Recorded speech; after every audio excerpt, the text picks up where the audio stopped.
तो अभी हम लोगों को देखना है out of sodium ion and neon, है ना, which has higher ionization enthalpy. हाँ, एक्सप्लेन व्हाई। अभी देखने के साथ बोलो नियन तो इनर्ट गैस है, तो उसी का होगा हायर आयनाइजेशन एंथैल्पी होगा, ये कल बताए थे ना। हाँ, लेकिन यहाँ तो गलत हो जाएगा। हाँ, क्योंकि ये एटम नहीं है,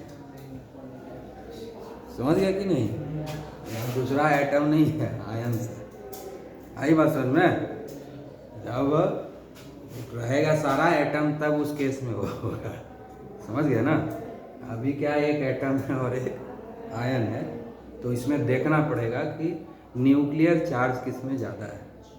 जिसमें न्यूक्लियर चार्ज ज़्यादा होगा उसका इलेक्ट्रॉन जो है टाइटली बाउंड होगा, ठीक है ना। और टाइटली बाउंड होगा तो रिमूव करना डिफ़िकल्ट होगा।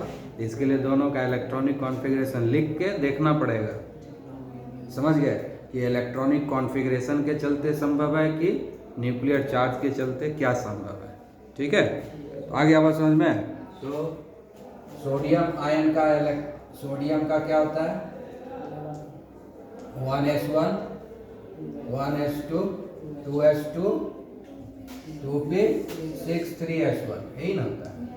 तो सोडियम आयन का क्या हो जाएगा, एक कम हो जाएगा, 1s2 2s2 2p6, ये हट जाएगा, यही ना है। तो आउटर मोस्ट ऑर्बिट तो कंप्लीटली फिल्ड हो गया, है ना।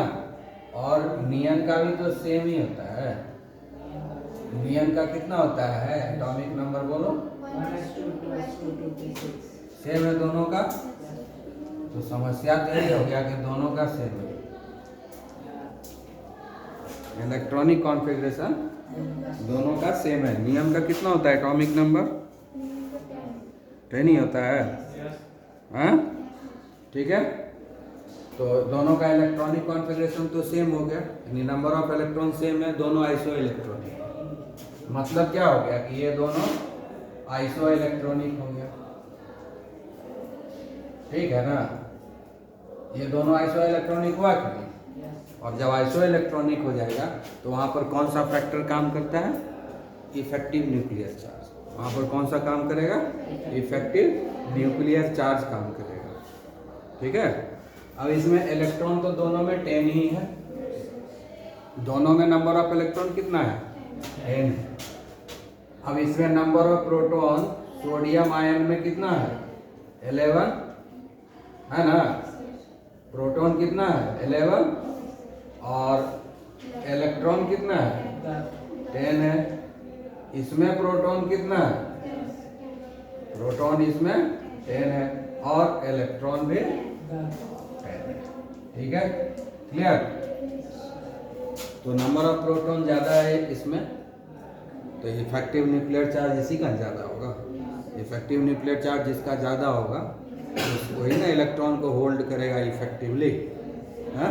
इसलिए उसके इलेक्ट्रॉन को रिमूव करना मुश्किल होगा। तो इलेक्ट्रॉन को रिमूव करना मुश्किल हो, ज़्यादा एनर्जी देना पड़ेगा। ज़्यादा एनर्जी दिए मतलब आयनाइजेशन एंथैल्पी ज़्यादा हो गया। तो आंसर क्या हो गया, सोडियम आयन। आंसर क्या हो गया, sodium ion. Sodium ion has more ionization enthalpy than neon molecule, ठीक है ना। नियन से ज़्यादा हो जाएगा इसमें, समझ गए।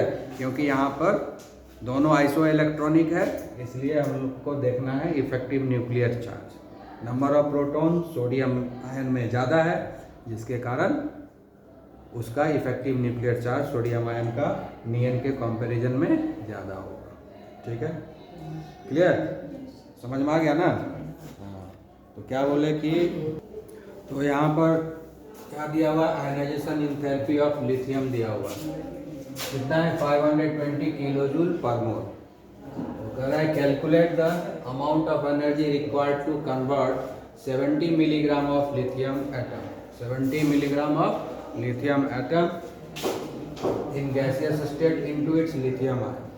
यानी 70 ग्राम तुमको लिथियम एटम दिया गया है, उसको लिथियम आयन में कन्वर्ट करना है। कोई भी चीज़ में आयन में कन्वर्ट होता है ना, तो वो गैसियस स्टेट में पहले कन्वर्ट होता है, उसके बाद आयन में कन्वर्ट होता है। इस बात का ध्यान रखना, समझ गए ना?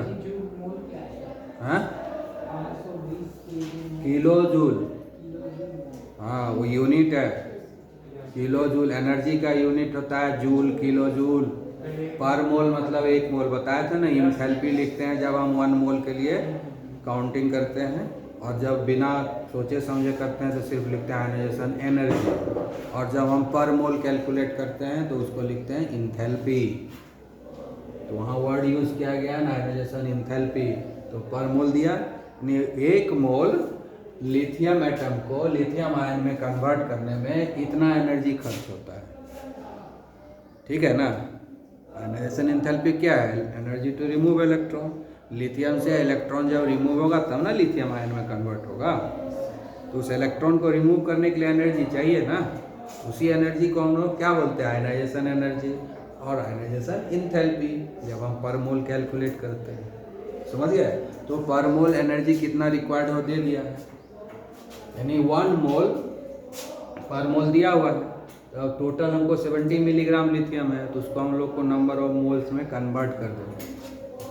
ठीक है? तो 70 मिलीग्राम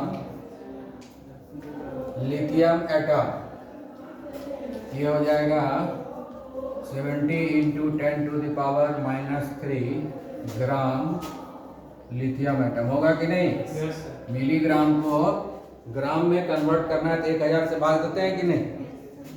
हाँ, मिलीग्राम को ग्राम में कन्वर्ट करना होगा तो 1000 से डिवाइड करेंगे ना। तो 1000 से डिवीजन हुआ ना 10⁻³ क्योंकि हमारा जो एटॉमिक मास है वो ग्राम में होता है ना, मिलीग्राम में नहीं होता है। इसलिए हम पहले ग्राम में कन्वर्ट किए, तो हम ना नंबर ऑफ मोल्स में कन्वर्ट करेंगे। अब नंबर ऑफ मोल्स में कन्वर्ट कर देंगे। ठीक है? तो नंबर ऑफ मोल्स में कन्वर्ट करने के लिए क्या करते हैं? एक्चुअल मास को मोलार मास से डिवाइड करते हैं।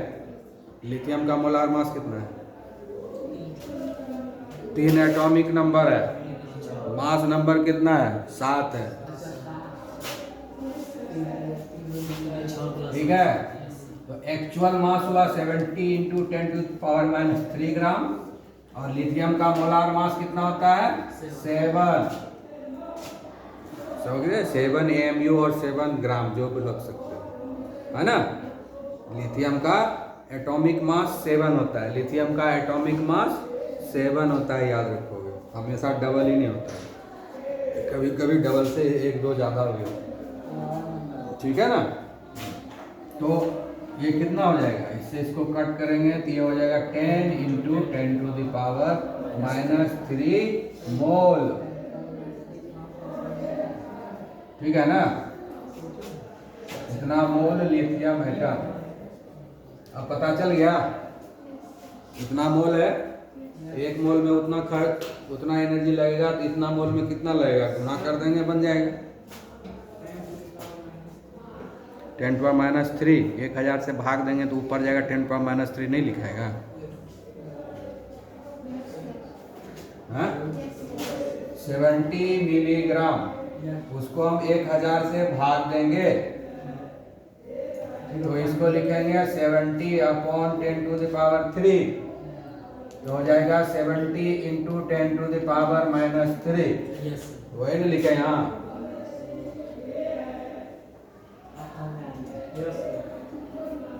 हाँ, डायरेक्ट लिखे हो।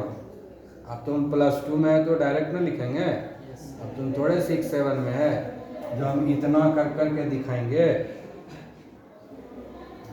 हाँ,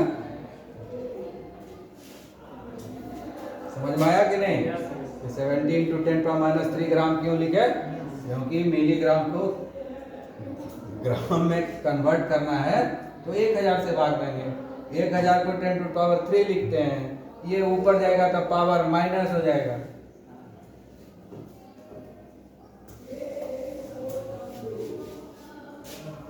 ठीक है? तो हमको मिल गया, हमारे पास कितना है लिथियम? 10 इंटू 10⁻³ ठीक है? आ गया समझ में? तब लिखेंगे, ठीक है, आयनाइजेशन एंथैल्पी कितना है 1 mole. Energy required to remove to convert 1 mole of lithium into lithium ion कितना है 520 किलो जूल। ठीक है ना? हाँ,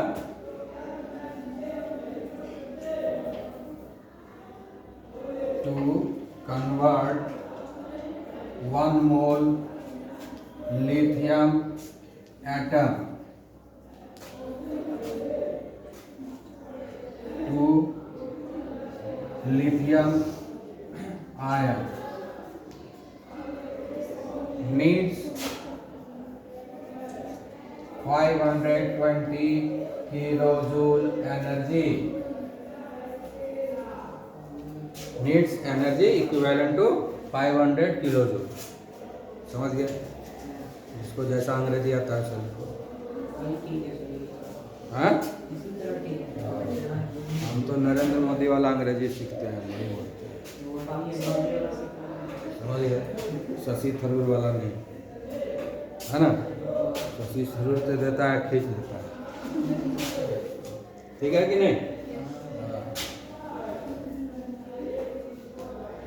तो इसीलिए टू कन्वर्ट 1 मोल है तो अब हमारे पास कितना है 10 टू द पावर -3, तो क्या हो जाएगा 520 into 10 into 10 to the power -3 kilo joule. अब इसको गुना भाग कर दो, इसमें से 2 को सुनना ऐसे ही कट जाएगा, इसका एक के को बचेगा तो 1 पॉइंट हो जाएगा। अब देखो अब यहाँ भी कहेगा कैसे, तो हम करके दिखा देते हैं। इंटू 10 इसके बदले क्या लिखेंगे 1000, कट गया 52 को भाग देंगे 10 से, आएगा 5.2 किलो जूल। जूल में लिखना है, फिर 1000 से मल्टीप्लाई करो तो 5200 जूल हो जाएगा।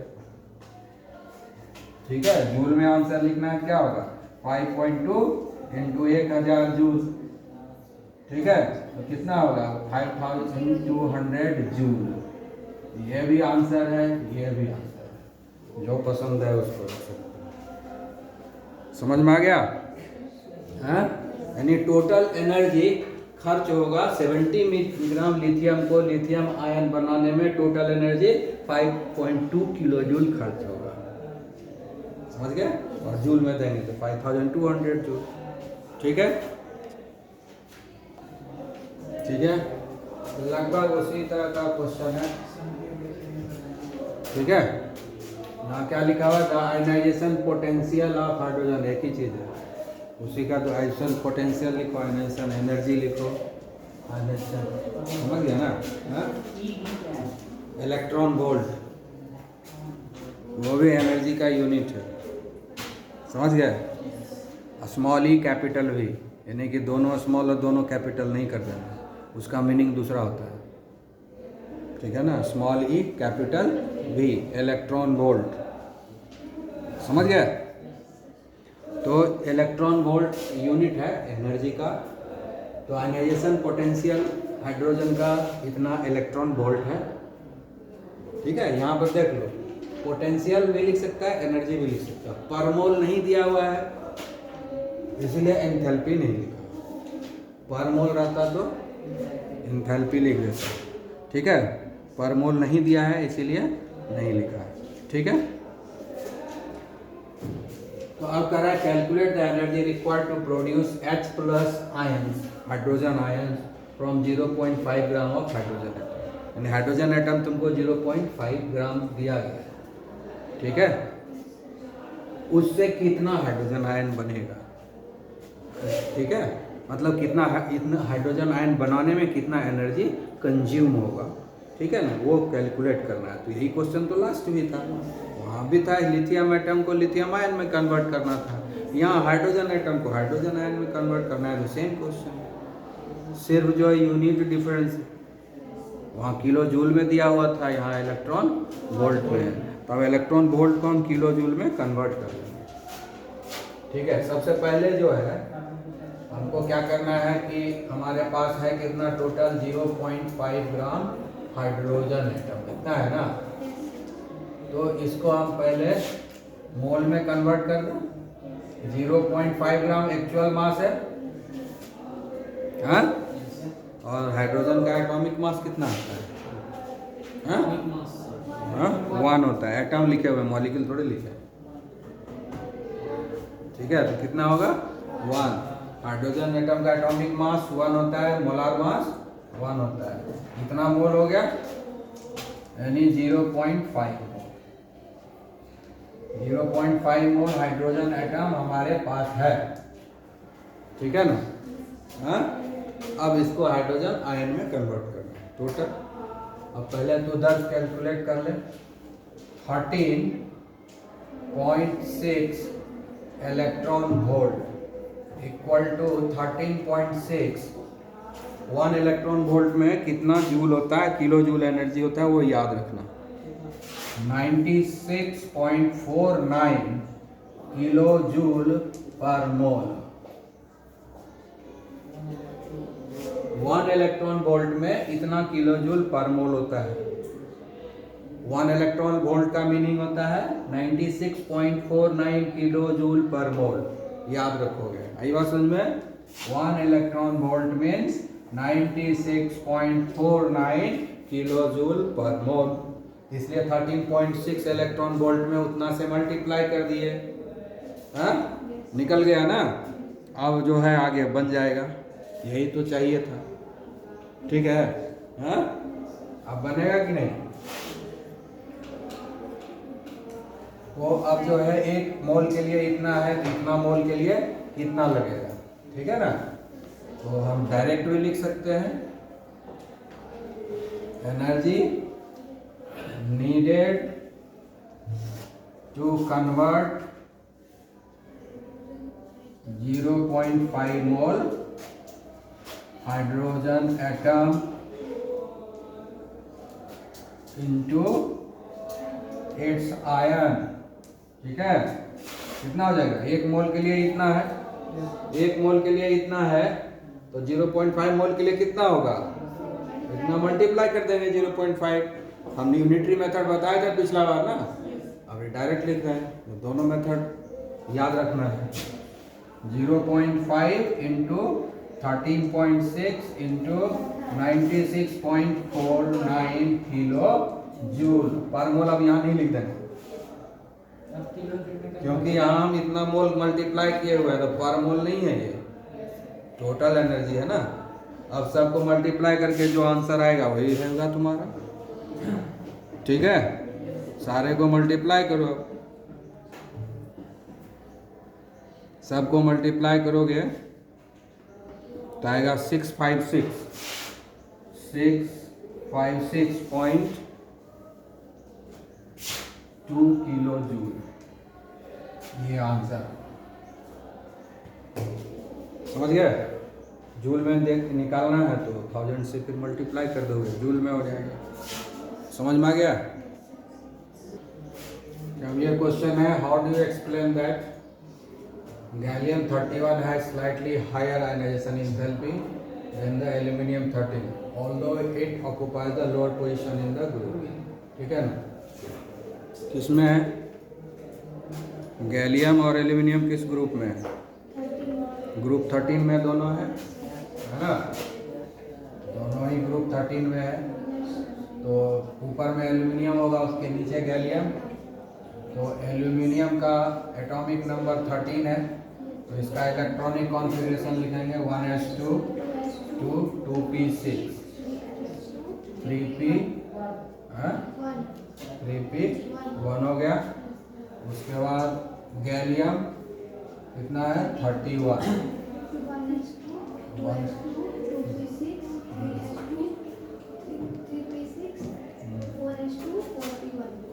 और S2 3p का 3D में जाएगा, और इसके बाद 3D में जाता है।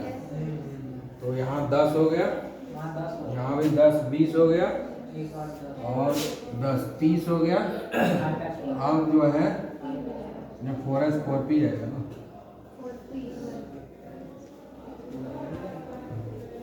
4s है ना, 3D के बाद 4p में जाता है, ठीक है? तो ये हुआ इलेक्ट्रॉनिक कॉन्फ़िगरेशन। अब यहाँ पर क्या होता है कि लास्ट इलेक्ट्रॉन किस में जा रहा है, डी में या, अब ये इसको हम अरेंज करके लिख देंगे, इसको अरेंज कर देते हैं, यहाँ तक तो अरेंज है ही, यहाँ से अरेंज करेंगे 3p है तो इसके बाद 3d10 4s2 4p1, ठीक है। यहाँ से यहाँ तक हम उसको रीअरेंज कर दिए, ऐसा बदल गया अरेंजमेंट, है ना। तो अरेंजमेंट बन देखने के बाद पता चल रहा है, देखो ये क्या है, थर्ड पीरियड में, ये जो है थर्ड पीरियड में, है ना, और ये फोर्थ पीरियड। इस हिसाब से देख रहे हैं तो ग्रुप में नीचे आ रहा है, तो ऊपर से जब नीचे आता है ग्रुप में एटॉमिक साइज इंक्रीज करता है, इफेक्टिव न्यूक्लियर चार्ज भी इंक्रीज करता है, स्क्रीनिंग इफेक्ट इंक्रीज करता है, तो क्या होता है, इलेक्ट्रॉन लूजली बाउंड हो जाता है। तो लूजली बाउंड हो जाएगा तो इलेक्ट्रॉन को रिमूव करना आसान होगा, यानी गैलियम से इलेक्ट्रॉन रिमूव करना आसान होना चाहिए। नॉर्मल ट्रेंड जो जनरल बात करेंगे तो ये ऊपर से नीचे जा रहा है ना, तो आयनाइजेशन इंथैल्पी इसका कम होना चाहिए, क्योंकि जैसे जैसे नीचे आते हैं इफेक्टिव न्यूक्लियर चार्ज डिक्रीज करता है तो लूजली बाउंड हो जाएगा, तो कम एनर्जी लगेगा, तो आयनाइजेशन इंथैल्पी कम होना चाहिए कि नहीं। क्वेश्चन में क्या लिखा हुआ है, स्लाइटली हाई, क्वेश्चन में क्या लिखा हुआ है, तो नॉर्मल ट्रेंड नहीं है। नॉर्मल ट्रेंड के हिसाब से गैलियम का आयनाइजेशन इंथैल्पी एल्यूमिनियम से कम होना चाहिए, नॉर्मली जो हम बात करते हैं उस ट्रेंड के हिसाब से होना चाहिए ना कम, क्योंकि जैसे नीचे आ रहे हैं इफेक्टिव न्यूक्लियर चार्ज डिक्रीज होता है तो लूजली बाउंड हो जाता है इलेक्ट्रॉन, तो उस हिसाब से गैलियम में कम लगना चाहिए एनर्जी इलेक्ट्रॉन को रिमूव करने में, लेकिन यहाँ पर ज़्यादा लग रहा है, थोड़ा सा ज़्यादा लग रहा है, यानी एल्यूमिनियम से ज़्यादा हो गया, एक्सेप्शनल बिहेवियर हो गया। ऐसा क्यों हुआ, ऐसा क्यों हुआ, यही तो सोचना है, ऐसा क्यों हुआ। अब देखो कि इसका लास्ट इलेक्ट्रॉन जो है 3p में जा रहा है और इसका लास्ट इलेक्ट्रॉन 3d में जाता है, 4s2 4p1 लास्ट में, ये भी दोनों का outer most orbit electronic configuration same है, तो आउटर मोस्ट ऑर्बिट में तो दोनों में नंबर ऑफ इलेक्ट्रॉन सेम है, उसके लिए कोई प्रॉब्लम नहीं है।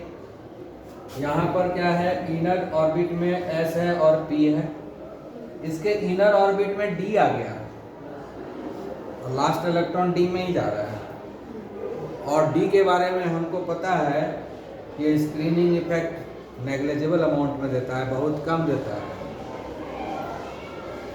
समझ गया ना, यानी स्क्रीनिंग इफेक्ट बढ़ने के बजाय घट गया d ऑर्बिटल के चलते। इसके इनर ऑर्बिट में d ऑर्बिटल नहीं है, s और p है, इसका पेनिट्रेशन इफेक्ट ज़्यादा होता है, इसलिए एक जो असेंडिंग इफेक्ट ज़्यादा देगा, स्क्रीनिंग इफेक्ट ज़्यादा देगा, और ये जो डी ऑर्बिटल है ये स्क्रीनिंग इफेक्ट बहुत कम देगा। स्क्रीनिंग इफेक्ट कम न दिया, स्क्रीनिंग इफेक्ट जैसे ही कम होगा तो इफेक्टिव न्यूक्लियर चार्ज इंक्रीज कर देगा, इफेक्टिव न्यूक्लियर चार्ज इंक्रीज कर देगा घटने के बजाय। नॉर्मली क्या होता है, ग्रुप में टॉप टू बॉटम आते हैं तो इफेक्टिव न्यूक्लियर चार्ज डिक्रीज करता है, क्योंकि स्क्रीनिंग इफेक्ट कंटिन्यूसली बढ़ते रहता है।